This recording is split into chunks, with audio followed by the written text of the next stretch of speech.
ਅਗਲੀ ਖਬਰ ਵੱਲ ਚਲੀਏ। ਅਲਬਾਮਾ ਦੇ ਵਿੱਚ ਇੱਕ ਸਕੂਲ ਦੇ ਵਿੱਚ ਪੁਲਿਸ ਵਾਲਿਆਂ ਨੇ ਸੋਚਿਆ ਵੀ ਇਹ ਇੰਟਰੂਡਰ ਹੈਗਾ, ਸਕੂਲ ਦੇ ਵਿੱਚ ਐਂਟਰ ਕਰਕੇ ਕੋਈ ਸ਼ਰਾਰਤ ਕਰੂਗਾ ਤੇ ਉਸ ਨੂੰ ਗੋਲੀ ਦੇ ਨਾਲ ਮਾਰ ਦਿੱਤਾ। ਇਹ ਖਬਰ ਗੈਡਸਟਨ ਅਲਬਾਮਾ ਤੋਂ ਆ ਰਹੀ ਹੈਗੀ। ਕਹਿੰਦੇ ਵੀ ਅਲਬਾਮਾ ਦੇ ਐਲੀਮੈਂਟਰੀ ਸਕੂਲ ਦੇ ਵਿੱਚ ਜਿੱਥੇ ਇੱਕ ਸਮਰ ਪ੍ਰੋਗਰਾਮ ਚੱਲ ਰਿਹਾ ਸੀ ਤੇ ਗੈਡਸਨ ਸਿਟੀ ਸਕੂਲ ਸੁਪਰਡੈਂਟ ਟੋਨੀ ਰੈਡਿਕ ਨੇ ਰਿਪੋਰਟਰ ਨੂੰ ਦੱਸਿਆ ਵੀ ਪੋਟੈਂਸ਼ੀਅਲ ਇੰਟਰੂਡਰ ਉਸ ਨੇ ਐਂਟਰ ਕਰਨ ਦੀ ਕੋਸ਼ਿਸ਼ ਕੀਤੀ ਵਾਲਨਟ ਪਾਰਕ ਐਲੀਮੈਂਟਰੀ ਸਕੂਲ ਦੇ ਵਿੱਚ, ਜਿੱਥੇ 34 ਦੇ ਕਰੀਬ ਬੱਚੇ ਸਮਰ ਕੈਂਪ ਲਾ ਰਹੇ ਸੀ। ਸਾਰੇ ਐਕਸਟੀਰੀਅਰ ਡੋਰ ਲੌਕ ਸੀਗੇ ਤੇ ਪ੍ਰਿੰਸੀਪਲ ਨੇ ਸਕੂਲ ਰਿਸੋਰਸ ਆਫਿਸਰਸ ਨੂੰ ਕੰਟੈਕਟ ਕੀਤਾ ਜਦੋਂ ਉਸ ਨੂੰ ਲੱਗਿਆ ਵੀ ਕੁਛ ਖਤਰਾ ਹੋ ਸਕਦਾ ਹੈਗਾ। ਤੇ ਰਿਸੋਰਸ ਆਫਿਸਰਸ ਨੇ ਉਸ ਨੂੰ ਕਨਫਰੰਟ ਕੀਤਾ, ਜਿਹੜਾ ਬੰਦਾ ਸੀ। ਤੇ ਬਾਅਦ ਦੇ ਵਿੱਚ ਰੇਨਬੋ ਸਿਟੀ ਦੀ ਪੁਲਿਸ ਵੀ ਉੱਥੇ ਪਹੁੰਚ ਗਈ ਤੇ ਉਹਨਾਂ ਨੇ ਉਸ ਬੰਦੇ ਨੂੰ ਗੋਲੀ ਮਾਰ ਕੇ ਮਾਰ ਦਿੱਤਾ। ਜੀ। ਇੱਕ ਹੋਰ ਜਿਹੜੇ ਗਨ ਦੇ ਨਾਲ ਸੰਬੰਧਿਤ ਸ਼ੂਟਿੰਗ ਮਾਮਲੇ ਦੇ ਵਿੱਚ ਇੱਕ ਮੈਰੀਲੈਂਡ ਦੀ ਮੈਨੂਫੈਕਚਰਿੰਗ ਫੈਸਿਲਿਟੀ ਦੇ ਵਿੱਚ ਸ਼ੂਟਿੰਗ ਵਾਪਰੀ ਆ, ਜਿਸ ਵਿੱਚ 3 ਜਾਣਿਆਂ ਦੀ ਮੌਤ ਹੋਈ ਆ ਤੇ 3 ਹੋਰ ਜ਼ਖਮੀ ਹੋਏ ਆ।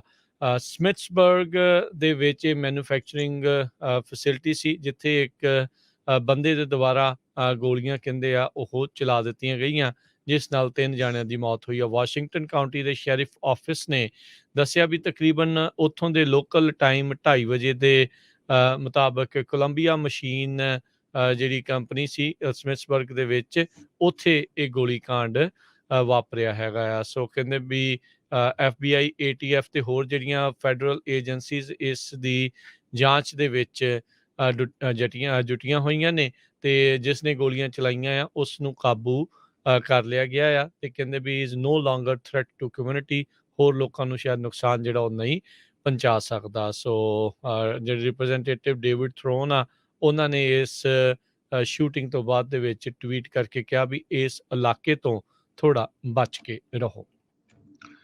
ਅਗਲੀ ਖਬਰ ਵੱਲ ਚਲੀਏ। ਅਲਬਾਮਾ ਦੇ ਵਿੱਚ ਇੱਕ ਸਕੂਲ ਦੇ ਵਿੱਚ ਪੁਲਿਸ ਵਾਲਿਆਂ ਨੇ ਸੋਚਿਆ ਵੀ ਇਹ ਇੰਟਰੂਡਰ ਹੈਗਾ, ਸਕੂਲ ਦੇ ਵਿੱਚ ਐਂਟਰ ਕਰਕੇ ਕੋਈ ਸ਼ਰਾਰਤ ਕਰੂਗਾ ਤੇ ਉਸ ਨੂੰ ਗੋਲੀ ਦੇ ਨਾਲ ਮਾਰ ਦਿੱਤਾ।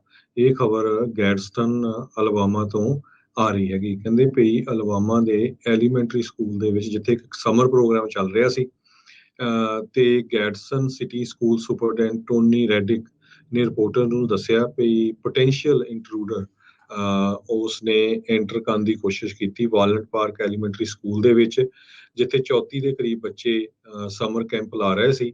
ਸਾਰੇ ਐਕਸਟੀਰੀਅਰ ਡੋਰ ਲੌਕ ਸੀਗੇ ਤੇ ਪ੍ਰਿੰਸੀਪਲ ਨੇ ਸਕੂਲ ਰਿਸੋਰਸ ਆਫਿਸਰਸ ਨੂੰ ਕੰਟੈਕਟ ਕੀਤਾ ਜਦੋਂ ਉਸ ਨੂੰ ਲੱਗਿਆ ਵੀ ਕੁਛ ਖਤਰਾ ਹੋ ਸਕਦਾ ਹੈਗਾ।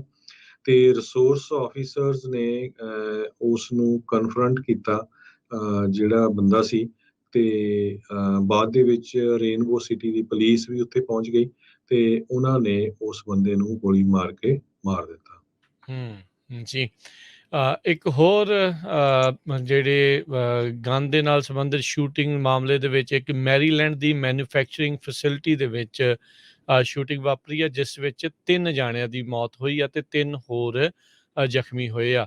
ਸਮਿਥਸਬਰਗ ਦੇ ਵਿੱਚ ਇਹ ਮੈਨੂਫੈਕਚਰਿੰਗ ਫੈਸਿਲਿਟੀ ਸੀ, ਜਿੱਥੇ ਇੱਕ ਬੰਦੇ ਦੇ ਦੁਆਰਾ ਗੋਲੀਆਂ ਕਹਿੰਦੇ ਆ ਉਹ ਚਲਾ ਦਿੱਤੀਆਂ ਗਈਆਂ, ਜਿਸ ਨਾਲ 3 ਜਾਣਿਆਂ ਦੀ ਮੌਤ ਹੋਈ ਆ। ਵਾਸ਼ਿੰਗਟਨ ਕਾਊਂਟੀ ਦੇ ਸ਼ੈਰਿਫ ਆਫਿਸ ਨੇ ਦੱਸਿਆ ਵੀ ਤਕਰੀਬਨ ਉੱਥੋਂ ਦੇ ਲੋਕਲ ਟਾਈਮ 2:30 ਵਜੇ ਦੇ ਮੁਤਾਬਕ ਕੋਲੰਬੀਆ ਮਸ਼ੀਨ ਜਿਹੜੀ ਕੰਪਨੀ ਸੀ ਸਮਿਥਸਬਰਗ ਦੇ ਵਿੱਚ, ਉੱਥੇ ਇਹ ਗੋਲੀਕਾਂਡ ਵਾਪਰਿਆ ਹੈਗਾ ਆ। ਸੋ ਕਹਿੰਦੇ ਵੀ FBI, ATF ਤੇ ਹੋਰ ਜਿਹੜੀਆਂ ਫੈਡਰਲ ਏਜੰਸੀਜ਼ ਇਸ ਦੀ ਜਾਂਚ ਦੇ ਵਿੱਚ ਜੁਟੀਆਂ ਹੋਈਆਂ ਨੇ ਤੇ ਜਿਸ ਨੇ ਗੋਲੀਆਂ ਚਲਾਈਆਂ ਆ ਉਸ ਨੂੰ ਕਾਬੂ ਕਰ ਲਿਆ ਗਿਆ ਆ ਤੇ ਕਹਿੰਦੇ ਵੀ is no longer threat to community, ਹੋਰ ਲੋਕਾਂ ਨੂੰ ਸ਼ਾਇਦ ਨੁਕਸਾਨ ਜਿਹੜਾ ਉਹ ਨਹੀਂ ਪਹੁੰਚਾ ਸਕਦਾ। ਸੋ ਜਿਹੜੇ ਰਿਪਰੈਜ਼ੈਂਟੇਟਿਵ ਡੇਵਿਡ ਥਰੋਨ ਆ, ਉਹਨਾਂ ਨੇ ਇਸ ਸ਼ੂਟਿੰਗ ਤੋਂ ਬਾਅਦ ਦੇ ਵਿੱਚ ਟਵੀਟ ਕਰਕੇ ਕਿਹਾ ਵੀ ਇਸ ਇਲਾਕੇ ਤੋਂ ਥੋੜਾ ਬਚ ਕੇ ਰਹੋ।